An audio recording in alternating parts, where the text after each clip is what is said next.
tourner donc vers notre invité de prestige, l'invité de parcours, le Premier ministre chef du gouvernement, Dr Bernard Goumou. Alors, on célèbre aujourd'hui l'an 1 de l'avènement du CNRD au pouvoir.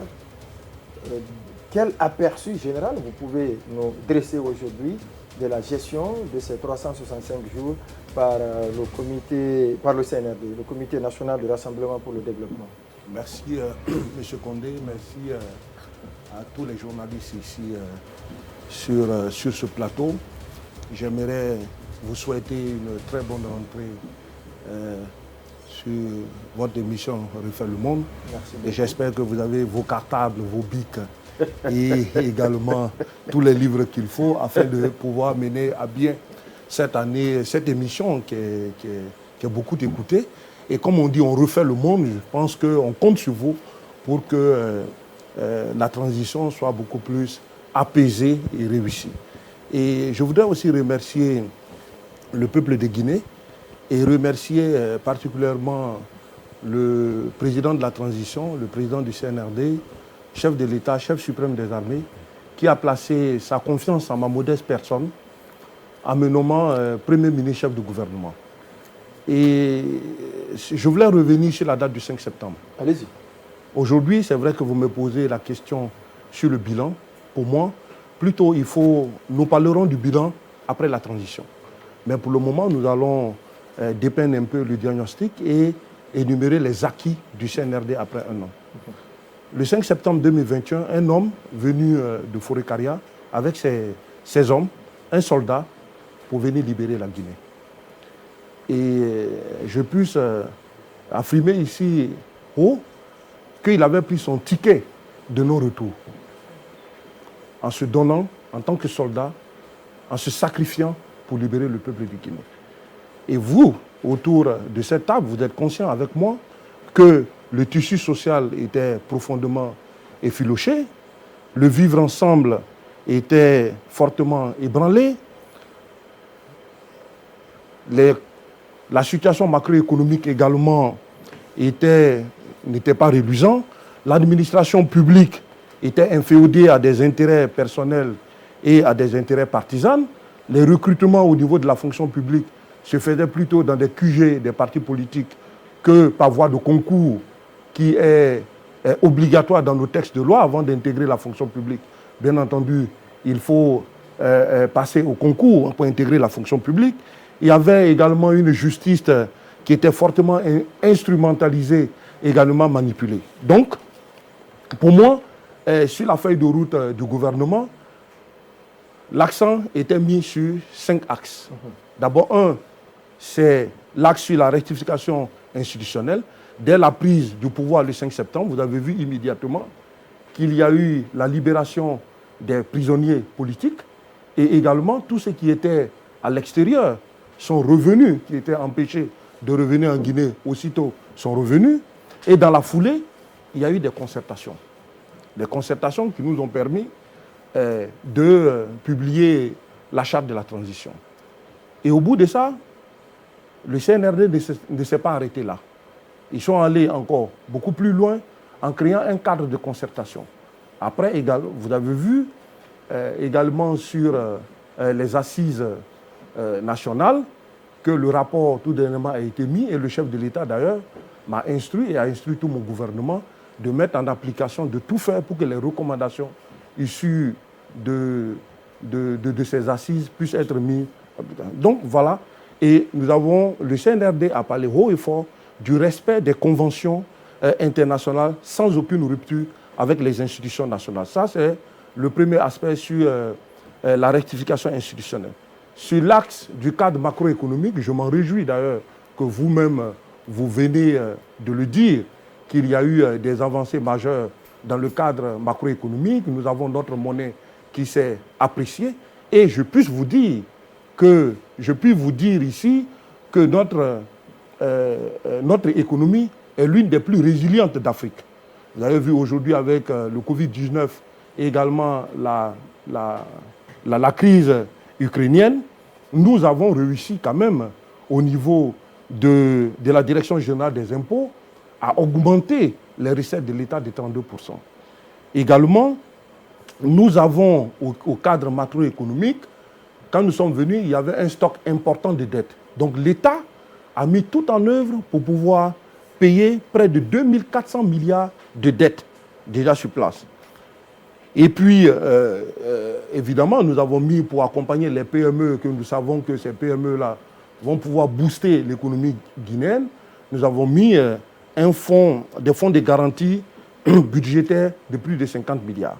Sur le cadre légal de la gouvernance, nous ne sommes pas que... Nous sommes assis ici à Conakry. Nous sommes allés à l'intérieur pendant l'immersion gouvernementale pour toucher du doigt la réalité de la Guinée. Je parle du cas, par exemple, du commerce, où j'étais ministre. À l'époque. À l'époque, ouais. Où nous faisons cette immersion gouvernementale. Au niveau du département du commerce, il y avait 1880 fonctionnaires. Quand nous avons fait le tour de toute la Guinée, c'est là où j'ai mis le système de biométrie. Et je me suis aperçu qu'il n'y avait que sur les 1880 fonctionnaires, moins de 180 fonctionnaires à l'intérieur du pays. Tout le reste était à Conakry. Y compris Conakry du Breka. 180 fonctionnaires. Tout le reste, les 1800 fonctionnaires, étaient à Conakry. Après avoir fait la biométrie, il y a près de 400 personnes qui étaient des fictifs. Et en plus de ça, il y avait 600 et quelques personnes qu'on appelait non postés. Et dans ces non postés, vous verrez que la majorité de ces non postés, il y a certains qui ne savent ni lire ni écrire. Parce que les recrutements se faisaient dans les QG ou par substitution de nom. Donc ça, j'en passe. Aujourd'hui, c'est vrai que la fonction publique va mettre en place très prochainement la biométrie, mais déjà avec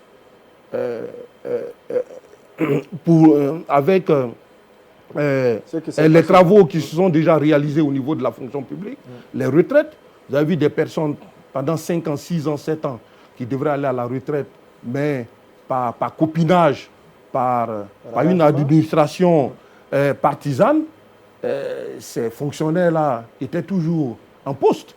Et aujourd'hui, chaque mois, le ministère de la fonction publique économise près de 35 milliards. Sans parler également des retraités. Hier, je pense que la colonelle Aminata avait même précisé, sur 21 milliards qu'elle payait d'habitude, il n'y a que 12 milliards aujourd'hui qui sont payés. Donc, tout ça, ce sont des efforts non négligeables. Parce que quand on veut parler de développement, il faut déjà faire asseoir les bases.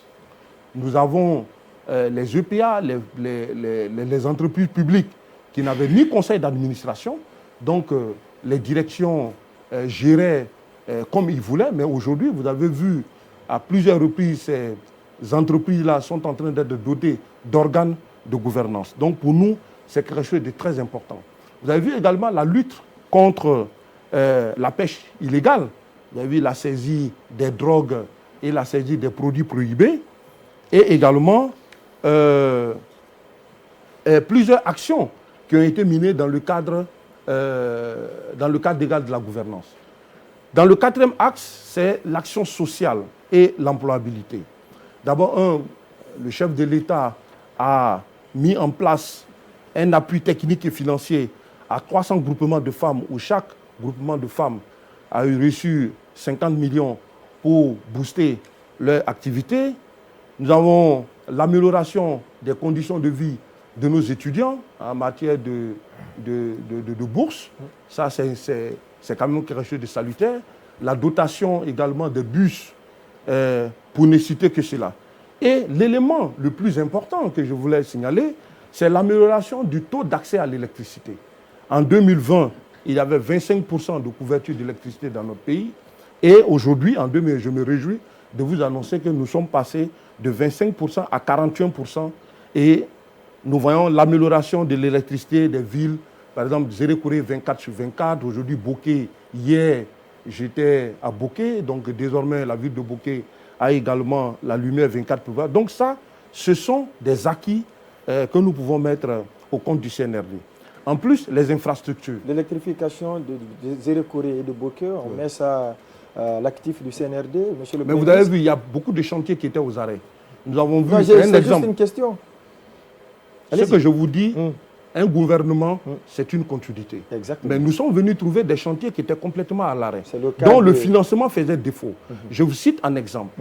La route Conakry-Kindia, qui était à l'arrêt. Tous les Guinéens sont témoins, même vous. Il fallait passer 5 heures, mais les travaux étaient déjà en marche, mais il fallait venir booster ces travaux pour que ces travaux-là puissent être achevés. Nous avons eu l'hôpital Donka, qui était arrêté près de 2-3 ans, où il n'y avait rien. Donc il fallait attendre l'avènement du CNRD pour mettre la pression et également, par quelque part, pour payer également la partie guinéenne. La partie guinéenne devrait payer des fonds pour que ces travaux-là puissent avancer. Donc, pour vous dire, il y a eu des chantiers qui étaient à l'arrêt et ces chantiers-là ont eu un coup de pouce pour pouvoir les achever. Deuxième élément, il y a eu également des chantiers qui ont été ouverts. Donc, tout ça, sur le côté infrastructure également, il y a eu des... Donc, voilà en quelque peu, si je puis résumer, les acquis du CNRD. Mais déjà, il y a des ministres qui sont déjà passés ici, qui étaient des techniciens. Si vous voyez le pool financier qui sont rentrés dans les détails, plusieurs ministres sont venus pour faire un peu le bilan. Donc moi, c'est juste un aperçu global que je vous donne.